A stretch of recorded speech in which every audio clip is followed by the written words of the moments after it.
Nosotros continuamos en 7am y continuamos con la presencia de los precandidatos de cara a estas elecciones 11 de agosto y tenemos la presencia y el placer de tener en nuestros estudios a Sergio Vallejos, precandidato a senador por Alianza Renovadora Federal. Bueno, Sergio, bienvenido y muy buenos días. Bueno, el placer es mío, muchas gracias por recibirme. Bueno, Sergio, primero empezar preguntándote cuáles son las expectativas. Estamos cada vez más cerca de lo que van a ser estas elecciones del 11 de agosto. Bueno, a medida que se acerca el 11, las expectativas van creciendo a partir de la propuesta que le hacemos llegar a la gente. Digamos, esta es la expectativa en positivo.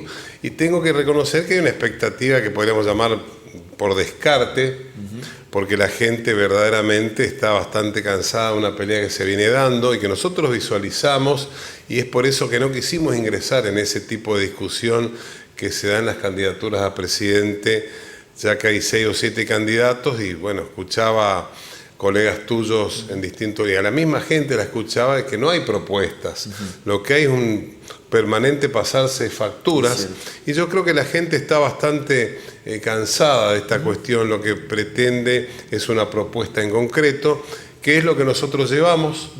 Yo particularmente vengo de un origen radical en el que continúo, si bien me he desafiliado al partido por diferencias que tienen que ver con lo institucional, pero sigo siendo, creo, es más, soy más radical ahora que antes, ya que justamente soy consecuente con lo que dio origen a nuestro partido, que tiene que ver con el no aceptar determinadas posturas, como en su momento lo hizo Irigoyen, con quien no pretendo, por supuesto, compararme, ¿no? Pero lo cierto es que yo dirijo mi mensaje al radical que está desencantado con la postura de nuestro partido, en el sentido de que hemos perdido un protagonismo que la historia del radicalismo reclama, y llegamos con una propuesta donde también hay independientes, lo cual nos enorgullece, como el empresario Miguel de Paoli, que asume un compromiso realmente en una situación con absoluta generosidad, ya que los independientes que nos acompañan, como también los hay peronistas, es gente que está llevando adelante una vida permanente, personal, profesional, laboral, que no requiere, o incluso lo pensarían 2 o 3 veces para meterse en política. Sin embargo, aceptan el desafío y llegamos con esta propuesta, la lista 502, para que la gente nos acompañe, nos ayude a llevar la voz de los chaqueños al Congreso, en diputados nacionales y en senadores nacionales. Con respecto a las propuestas que hablabas, Sergio, consultarte, bueno, ¿cuál es la idea? ¿Qué falta por hacer en la provincia del Chaco? La verdad que básicamente hay que hacer una primera aclaración, porque muchas veces a propósito o sin querer se genera una confusión, ¿no? Nosotros vamos a participar de del Congreso. O sea, lo que uno hace es participar en la configuración, en la creación, la propuesta de leyes. No necesariamente de políticas en lo ejecutivo. Muchas veces se habla incluso a nivel concejalías, por ejemplo, asfaltar tal calle o proponer tal cuestión, cuando eso es una tarea del Ejecutivo. Uno puede discutir filosofías que tienen que ver con materia de seguridad, de salud, de educación, fundamentalmente, que es la base de la construcción social de cualquier país. Pero nosotros desde el Congreso de la Nación tenemos que llevar propuestas que tienen que ver con una forma de sentir o con acercar a la Nación las necesidades que tiene nuestro Chaco, que tienen que ver con lo productivo, que tienen que ver con todo lo relacionado a las diferencias competitivas que hay o comparativas entre nuestra región y otras regiones que son beneficiadas con políticas más concretas. Sin ir más lejos, nosotros ahora que somos la única zona de la Argentina que no cuenta, por ejemplo, con gas natural. Recién ahora está llegando, después de lustros de construcción, de lucha permanente, va a llegar algún día, nos va a permitir abaratar algún día la industria, por ejemplo. ¿Cómo poner industria si la energía es cara? Entonces, lo mismo pasa con el agua y relacionado a la salud, lo mismo pasa con la educación, relacionado a una mejora en el nivel de vida, relacionado a evitar las migraciones.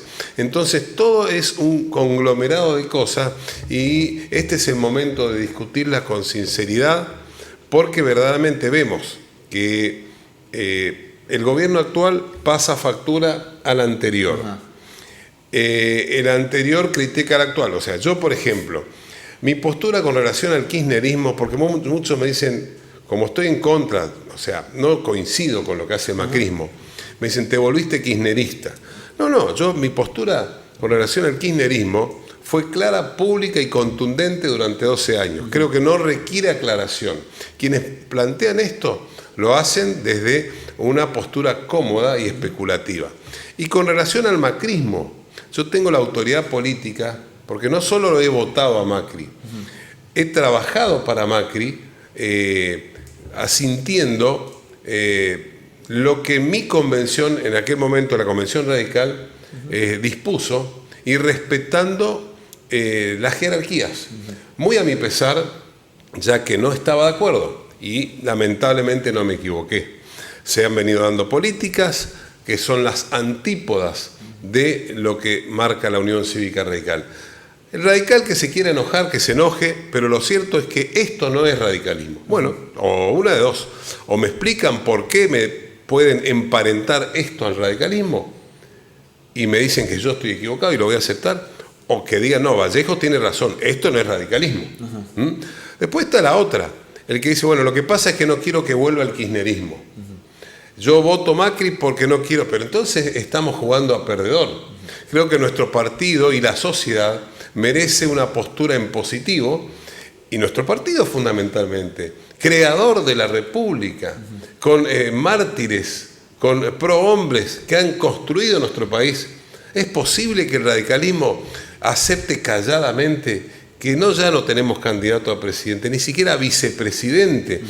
Y los radicales callados y conformes con lo que pasa. Entonces, o yo estoy loco, o tengo razón. Por eso me fui del radicalismo. Me fui de la Unión Cívica Radical de la López y Planes. Pero el radicalismo lo llevo acá y hasta las últimas consecuencias, aunque me cueste, voy a seguir peleando por mi partido.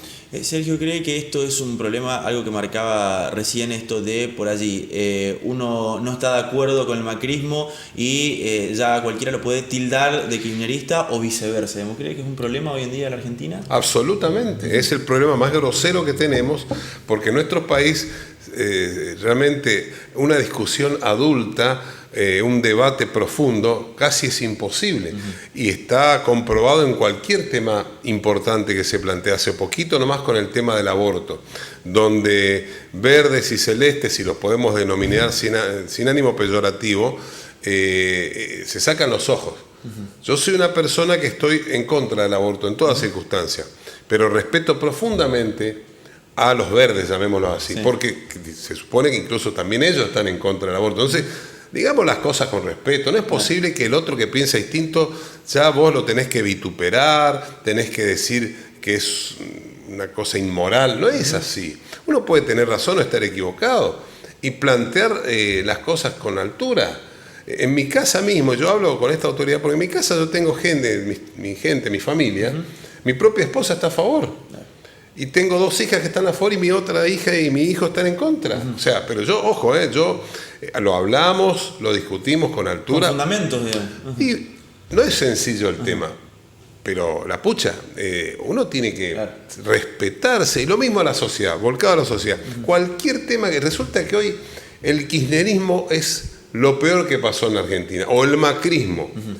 Todo gobierno hace cosas buenas y malas. No es posible que digamos todo lo que tenga que ver con Macri es una porquería y todo lo que tenga que ver con Cristina es una basura.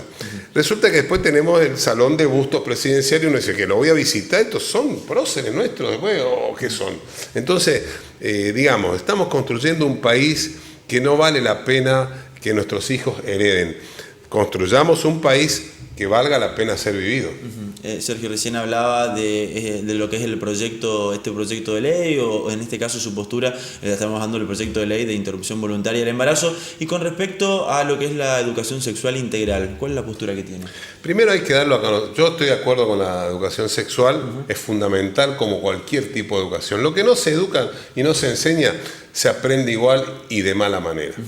Vos llamarlo sexual o lo que vos quieras.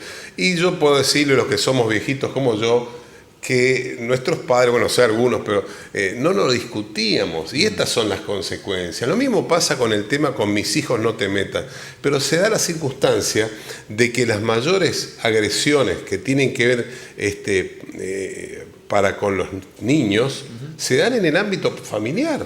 Es así, en porcentaje. Entonces, ¿cómo vas a venir a decir abiertamente con mis hijos? No. Todo tema se discute, todo tema se estudia y se busca la solución, pero con altura. No es que acá no entro y acá sí entro. Por algo, la legislación, desde hace tiempos inmemoriales con relación a los menores, tiene previsto una representación, lo que se denomina promiscua, de los menores, y requiere la intervención estatal en situaciones en que están involucrados los menores, porque a la sociedad le interesa que ese menor, que ese niño, cuando llegue a la edad adulta, haya sido formado como corresponde, y hay que cuidar todo el proceso. No todos los padres estamos en condiciones excelentes de educar. Tampoco el involucramiento tiene que ver con algo invasivo en el sentido negativo.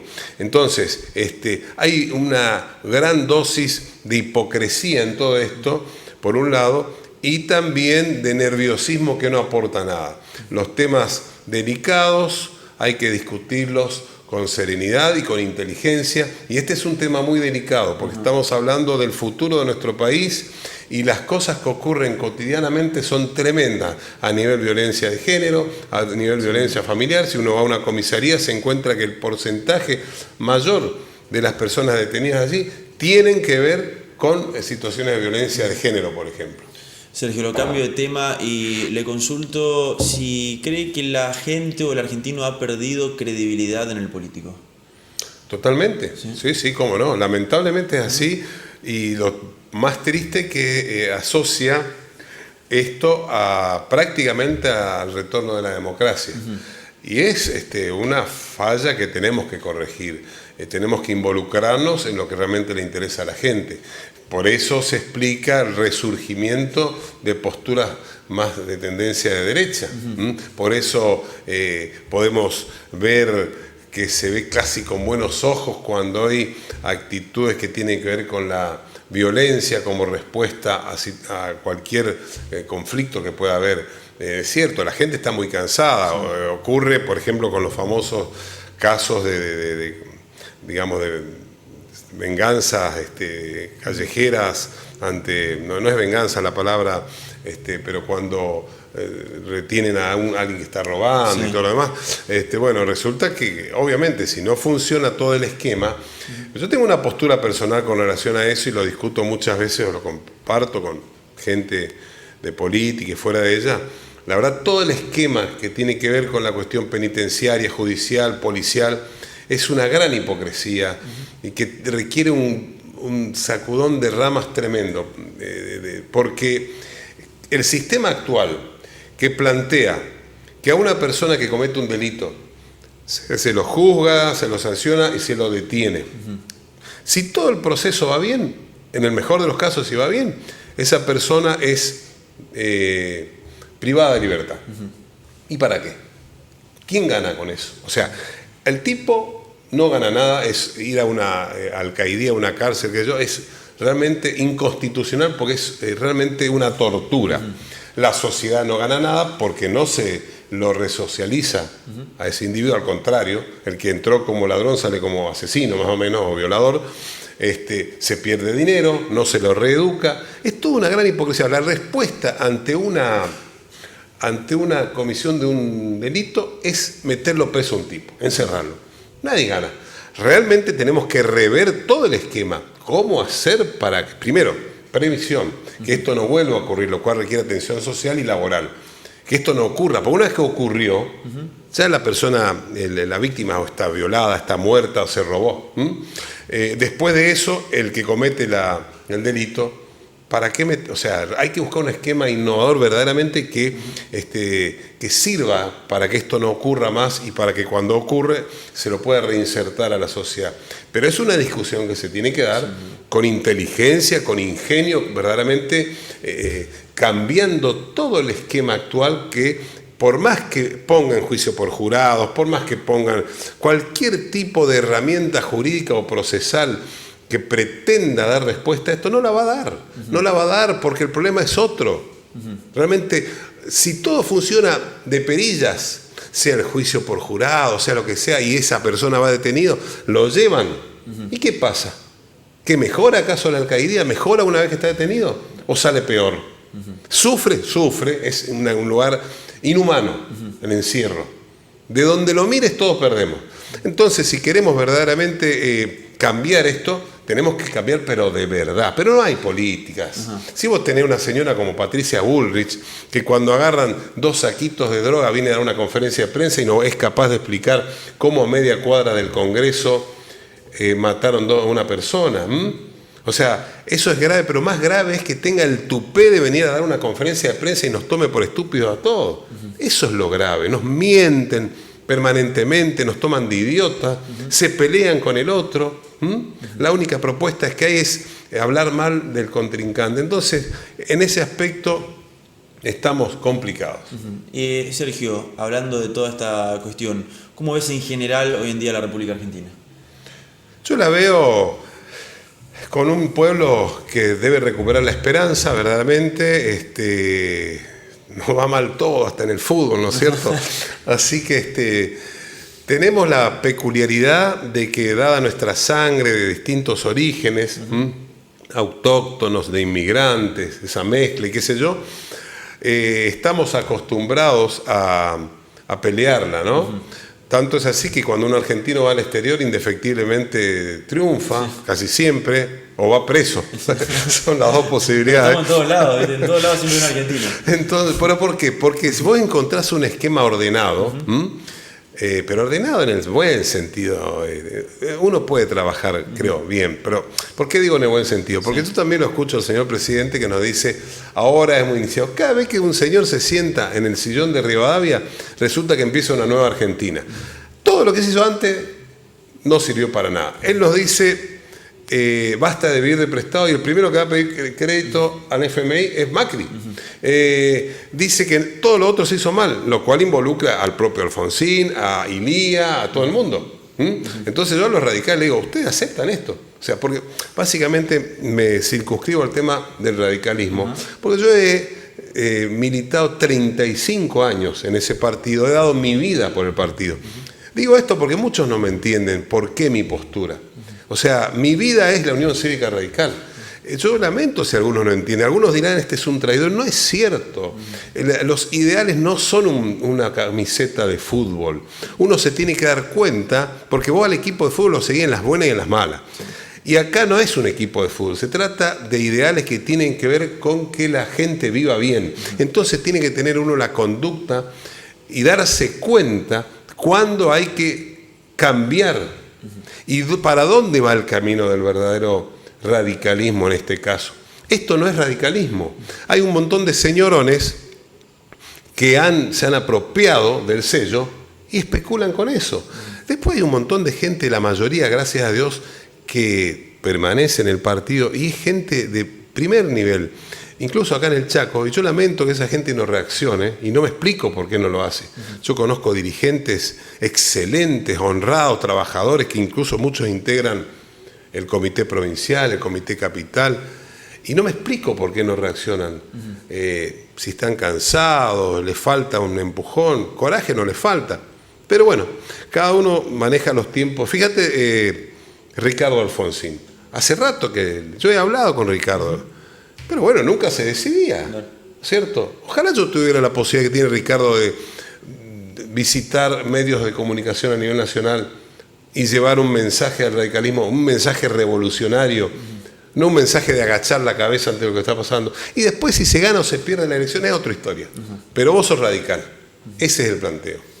Sergio, para finalizar, les voy a pedir por favor, mirando la cámara, un mensaje a la gente de cara a estas elecciones del 11 de agosto. Bueno, a la gente le pido, los que me conocen y los que no me conocen, de mi partido y los que no lo son, que nos acompañen con el voto. Llevamos una propuesta chaqueña. Sabemos que la coyuntura electoral es difícil, pero tenemos la expectativa de andar bien. Lo que más necesitamos es que se sepa de la existencia de nuestra boleta, así que les agradezco profundamente esta posibilidad. La lista 502, llevamos gente, básicamente la mayoría somos radicales, pero tenemos la satisfacción también de contar con independientes y peronistas, así que tratamos de llevar una propuesta que tiene que ver con lo popular, con lo chaqueño, con lo sincero, despojados de la lucha, digamos, que se viene dando con las cuestiones nacionales. Por eso nos llevamos candidato a presidente, que cada uno elija el presidente que le gusta, pero para senador y diputados provinciales, nacionales, perdón, es esta la boleta. Si nos acompañan, vamos a hacer fuerza en el Congreso, ese es nuestro compromiso. Sergio, un placer y muchísimas gracias. A ustedes. Nosotros hacemos una pausa y venimos para el final de 7M.